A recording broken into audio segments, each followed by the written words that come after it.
Hey, how's it going, everyone? Alright, today I'm going to clean this up. Let me get some of this gunk off the top of the battery. I'm going to clean it up so that I can fill it up.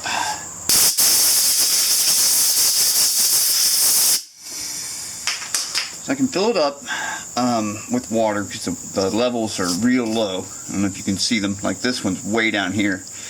So I'm going to start filling them up with water. So what I'm going to do is take my pliers here and just pop each of these caps off. And I'm laying on a piece of cardboard over here just in case, but it shouldn't be an issue.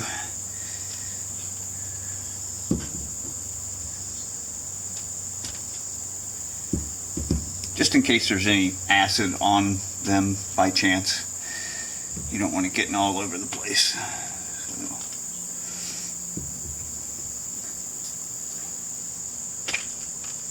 Okay, get back up there. There we go. Alright, and now I've got this little tiny funnel. Just does fit in the holes. So I'm gonna, and this is just plain old distilled water. So we're gonna start filling it up until we reach right in between the upper and lower level. That's the lower level. That's right in the middle.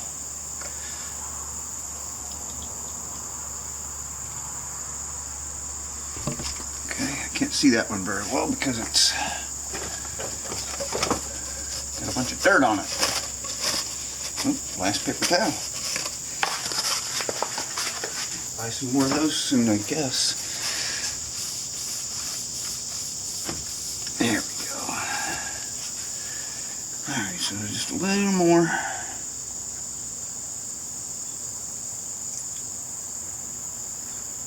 Alright. Looks like they fill up pretty quick, so most of them are going to be hitting the upper level, which is fine. We're going to run this through. I'm just going to hook it up and see if it'll even take a charge. And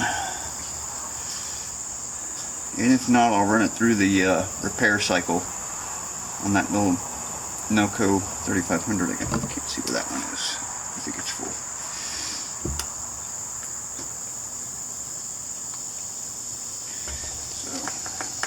Okay, that's that.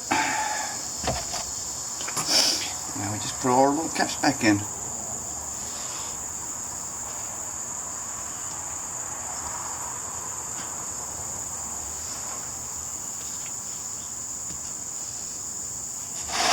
Got the water bottle.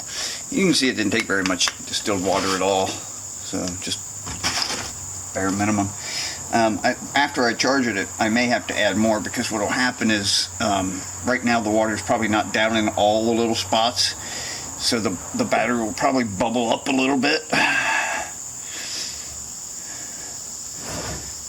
If it's going to take a charge at all. So this is the charger I'm using. It's the Yamaha Genius G3500. And it has this little option right here to repair a battery.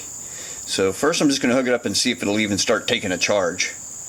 If it does, I may just let it charge and see if it works. If it doesn't, then I'll put it on this repair cycle and see if that will make it work. There's no guarantee. This thing's been sitting for years, so it's high probability that it won't work at all.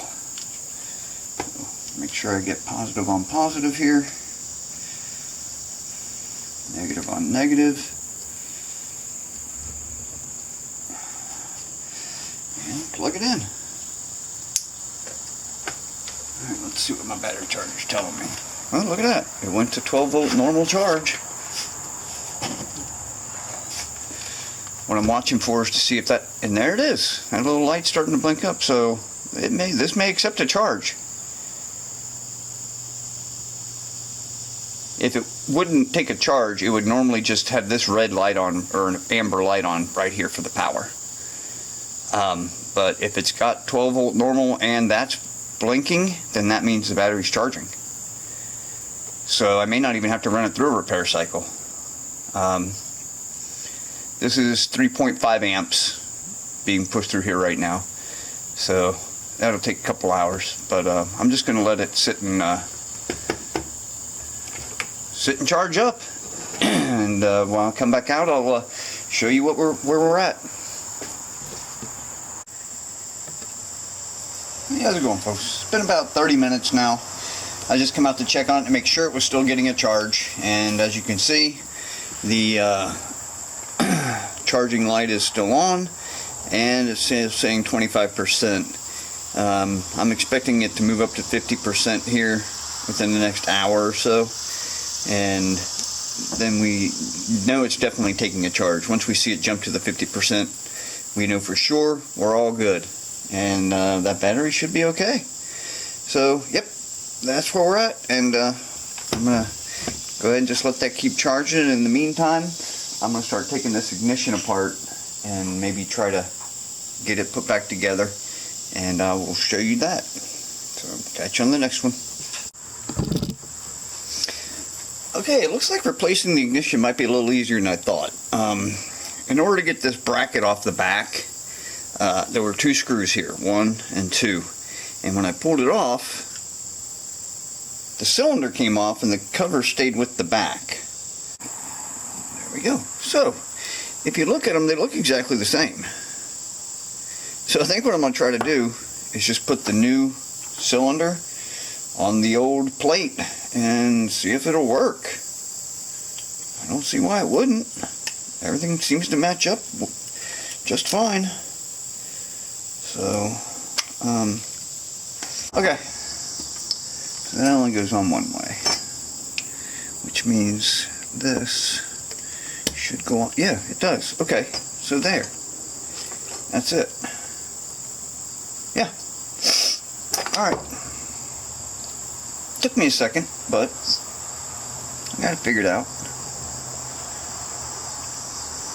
Looks like my contact points may be a little bit different, but we'll figure it out once we give it a test. So let's put this all back together then. This goes in. Wire goes off to the side like that. And then this goes.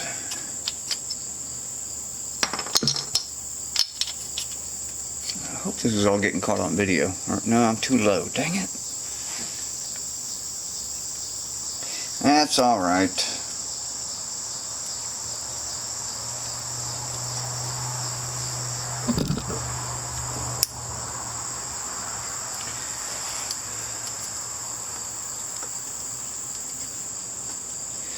Yeah, so basically what I'm going to do is I'm going to take the old cylinder, or the new cylinder, and just put it right onto the old one, and we should be good to go.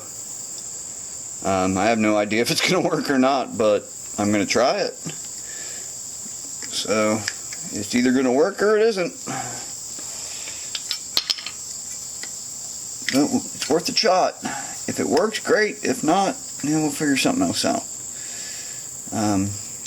Yeah, it only goes on one way, so yep, there it is. Yeah, it only goes on one way, and that wire goes there, and this goes on here.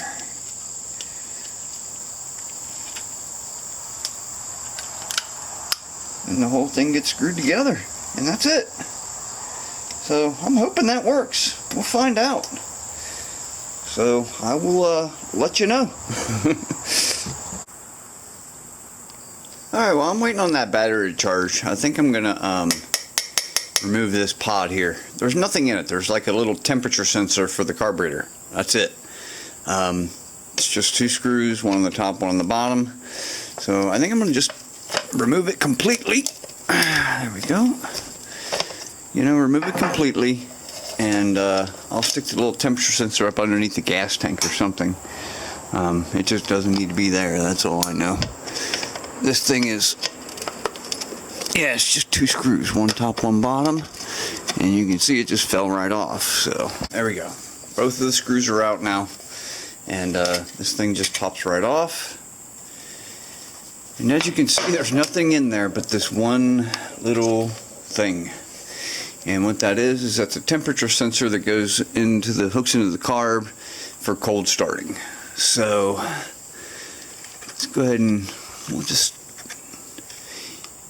we need to take that off there, and I'll remount this up underneath here somewhere. I maybe even just zip tie it up under there somewhere just to get it out of the way. It doesn't need to be on a bracket and all that good stuff.